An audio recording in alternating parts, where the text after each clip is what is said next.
안녕하세요. 4월 7일 금요일 큐티 가이드 시작하겠습니다. 오늘 말씀은 예수님께서 십자가에 달려 돌아가시는 그 장면이고요. 오늘은 그날을 기념하는 성금요일이죠. 특별히 본문은요, 십자가에 달리신 예수님과 양쪽에 달려있던 두 행악자에 대한 그런 이야기입니다. 1번입니다. 십자가에 달린 행악자 중 하나는 예수님을 향해 무엇이라고 비방했습니까? 39절입니다. 달린 행악자 중 하나는 비방하여 이르되 내가 그리스도가 아니냐, 너와 우리를 구원하라 하되. 지금 이 장면을 보고 있는 모든 사람들은 예수님을 조롱하고 비난하고 있습니다.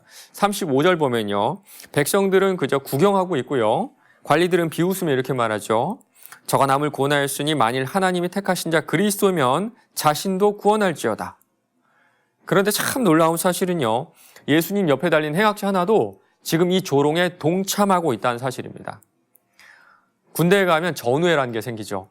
같이 고생하다 보면요, 서로를 향한 애틋한 마음이 생기고 좀 긍휼한 마음이 생깁니다. 우리 여자 성도님들도 마찬가지일 거예요. 출산을 하면요, 출산하고 난 이후에 그 출산 얘기를 하면 정말 끝도 없이 서로를 이해하며 공감하며 그런 이야기를 하게 됩니다. 그런데 이 행악자는 전혀 다르죠. 지금 바로 밑에서 예수님을 조롱하고 있는 그대로 지금 십자가 위에 달린 자기 자신이 그대로 예수님을 조롱하고 있는 거예요. 인간의 악한 본성을 적나라하게 보여주고 있습니다. 2번입니다. 예수님을 비방하는 행악자를 꾸짖은 다른 행악자가 예수님께 간청한 것은 무엇입니까? 42절입니다. 이르되 예수여, 당신의 나라에 임하실 때에 나를 기억하소서 하니. 한 명의 행악자가 예수님을 비방하자 다른 쪽에 있던 행악자가 그를 꾸짖습니다. 41절 보면요, 예수님의 무죄함을 항변하고 있어요. 이 사람이 행한 것은 옳지 않은 것이 없느니라. 그리고 정말 마지막 그 순간에 구원을 간청하고 있죠. 예수님을 조롱하던 행악자는요, 당신이 만약 그리스도면 나와 당신을 십자가에서 내려가게 해달라고 합니다. 마치 좀 우리들의 모습 같다는 생각이 들어요. 이 땅에서 나를 좀 도와주세요. 이 어려운 삶 가운데 나를 좀 내 문제들 해결해 주세요. 그렇게 기도하는 우리의 모습 같다는 생각도 조금 듭니다. 그런데 지금 예수님의 무죄함을 항변하는 행악자는 좀 다르죠. 죽음의 순간에 가장 중요한 것을 구합니다. 바로 구원이에요, 구원. 3번입니다. 예수님께 간청하는 행악자를 향해 예수님의 대답은 무엇입니까? 43절입니다. 예수께서 이르시되 내가 진실로 진실로 내게 이르노니 오늘 네가 나와 함께 낙원에 있으리라 하시니라.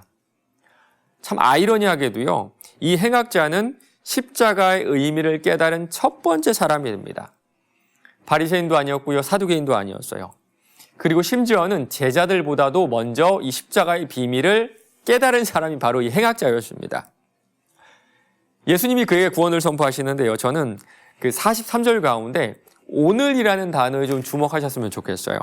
구원은요, 먼 미래에 일어날 일이 아니라, 저 과거에 있었던 일이 아니라 지금 이 순간 우리에게 일어나고 있는 현재의 것입니다.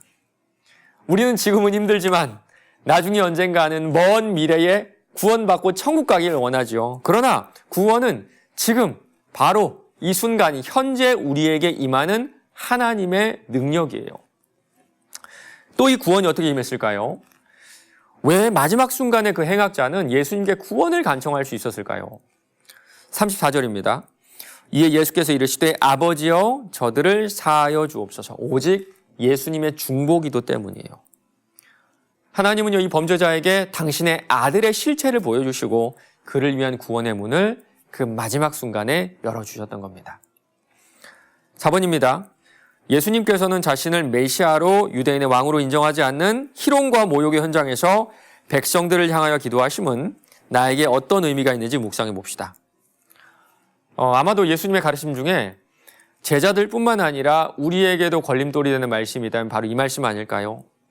17장 4절인데요. 만일 하루에 7번이라도 내게 죄를 짓고 7번 내게 돌아와 내가 회개하노라 하거든 너는 용서하라. 용서에 대한 말씀이죠. 이 말씀을 들은 제자들은요, 도저히 그럴 수 없다, 정말 불가능하다라는 반응을 보이거든요. 그런데 예수님은 십자가 위에서 당신께서 하셨던 말씀 그대로 보여주셨던 거예요. 왜 그러셨을까요? 바로 이것이 예수님께서 이 땅에 오신 이유였기 때문입니다. 누가복음 1장 77절이에요. 주의 백성에게 그 죄사함으로 말미암는 구원을 알게 하리니 조건 없는 용서로 우리가 하나님의 자녀가 되었습니다. 사랑하는 여러분, 여러분에게 예수님의 용서하심은 어떤 의미인가요? 만일 우리가 그 용서를 감격함으로 받았다면, 정말 우리가 그 용서를 감격함으로 받았다면 우리가 남을 용서할 수 있는 이유가 바로 거기에 있지 않을까요? 마지막 5번입니다. 당신의 나라 임하실 때에 나를 기억하소서라고 간청하는 한 행악자처럼 나는 어려움이 닥친 상황에서 믿음으로 예수님께 간구하고 있는지 생각해 봅시다. 우리는요, 어려움이 찾아오면 예수님께 간구를 합니다. 간청을 해요.